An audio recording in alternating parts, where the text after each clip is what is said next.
আসলে আগে তো আওয়ামী লীগের আমলে তো এমপি সাহেব নিজে লাগায় রাখতো, দুই দলের লাগায় রাখতো, লাগাইলে লাশ পড়লে পার লাশ 10 লাখ, পার লাশ 10 লাখ, এভাবে তার নেগোসিয়েশন হইতো। আমার ক্ষেত্রে তা না, আমার ক্ষেত্রে লাশ গেছে, বিচার হবে, ফাঁসি কাজটা জ্বলবে, এবং যারাই ঝগড়া করছে তারাই এলাকায় থাকতে হবে। এখন যেমন আছে একটা গ্রুপ দখল করে আছে, একটা গ্রুপ বাইরে আছে, প্রত্যেকটা চড়ে। আমার কথা তা না, কারণ তারা করে কি আবার প্রস্তুতি নিয়ে এসে ঝগড়া করে তাদেরকে বের করে দিয়ে তারা অবস্থান করে, আবার কয়েকদিন পরে যারা বেড়ে গেছে তারা আবার ঝগড়া করে ঢোকে। এই যে সাইকেলে চলতেছে কিন্তু 200 বছর ধরে। কিন্তু আমার কথা হলো, ঝগড়া হয়েছে, আবার থামুন। এখন ঝগড়া হয়েছে, আপনার লাশ কয়টা গেছে, কয়টা মানুষ নিহত হয়েছে, আদালতে মামলা হচ্ছে, মামলা অনুযায়ী ফাঁসি হবে, কোনো নেগোসিয়েশন নাই। নেগোসিয়েশন করলে আবার মারামারি হবে। এই যে লাশ বিক্রি করে একটা রেওয়াজ দিয়ে গেছে আওয়ামী লীগ, 10 লাখ 20 লাখ, এই রেওয়াজটা আমরা বন্ধ করে দিয়েছি। ওদের স্বপ্ন পূরণে পাশে থাকতে পেরে আমরা গর্বিত। এটা আমাদের ফার্স্ট ইস্যু।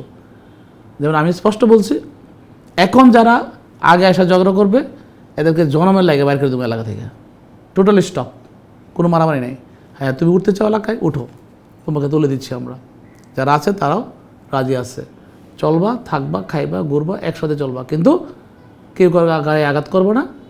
আইনের মাধ্যমে যে লাশগুলো গেছে তার বিচার হবে এবং ফাঁসি হবে।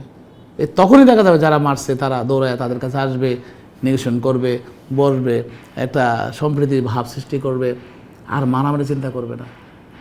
এখন যদি আমি চিন্তা করি যে একটা গ্রুপ আছে আর একটা গ্রুপ উঠতে চায়, সে আমাকে 1 কোটি দিয়ে তারপরে মারামারি করতে চায়, পারমিশন চায়, আগের এমপির কাছে গেলে করছে, 50 লাখ দিয়ে, এমপি সাহেব আমি 50 লাখ দিয়েছি, আমি ঝগড়া করে আমি উঠতে পারবো, উঠে যায়, আমি ঠিকই করছে।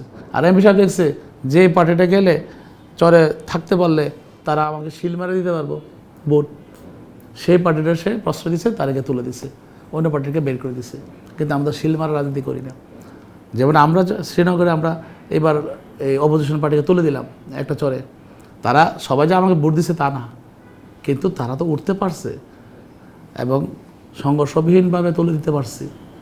এভাবে প্রত্যেকটা এলাকায় সংঘর্ষবিহীনভাবে তুলে দিয়ে আমরা একটা নেটওয়ার্ক সিস্টেম তৈরি করতে চাই, আইনের শাসন বাস্তবায়ন করতে চাই, তাহলে আর কোনো ঝগড়া হবে না। কারণ আমরা যদি প্রশ্রয় দিই তাহলে সেটা হবে, আর তারা যদি আমাদের অর্ডার না মানে, তারা ওই পক্ষে যেতে চায় মারামারি করে, আমি বলে দিতে পারি যারা করবে অন্যায় পথে যাবে তারাই কিন্তু সামনে বিপদে পড়বে, তারাই এলাকা ছাড়া হবে, তারা থাকতে পারবে না এলাকায়। কারণ আমরা চাই না এই অবৈধ অন্যায় পথে আরও লাশ যাক, আরও ক্ষতিগ্রস্ত হোক। আমি এমপি হওয়ার পরে আমি পরিষ্কার ঘোষণা করেছি, কোনো মারামারি হবে না, শান্তি ফিরিয়ে আনতে হবে এবং অতীতের মামলার সব বিচার হবে, তাইলে যারা খুন করেছে তাদের ফাঁসি হবে। এবং এই ফাঁসি থেকে বাঁচার জন্য তখন তারা বাধ্য হইয়া তাদের সাথে নেগোসিয়েশন করবে এবং সম্প্রীতি ভাব সৃষ্টি করে সুন্দর পরিবেশ রক্ষা করবে। এটা হলো আমাদের প্রকৃত আদর্শ, যে দল ভালো চাই, আমরা ভালো চাই, জনগণ ভালো চাই। এখন অতীতে যারা ছিল তারা তো এগুলো চিন্তা করে নেয়। বললাম না যে তারা চাচ্ছে যে গ্রুপটা থাকলে উনি ভোট পাবেন, অপোজিশন টিমটা বিএনপির হোক, এটা বের করে দাও এখান থেকে। তো বিএনপির তো প্রায় 40,000 ভোটার এলাকা ছাড়া ছিল 2018-তে, এবারও অনেককে আমরা ঢোকাই দিয়েছি, চলে গেছে এলাকায়।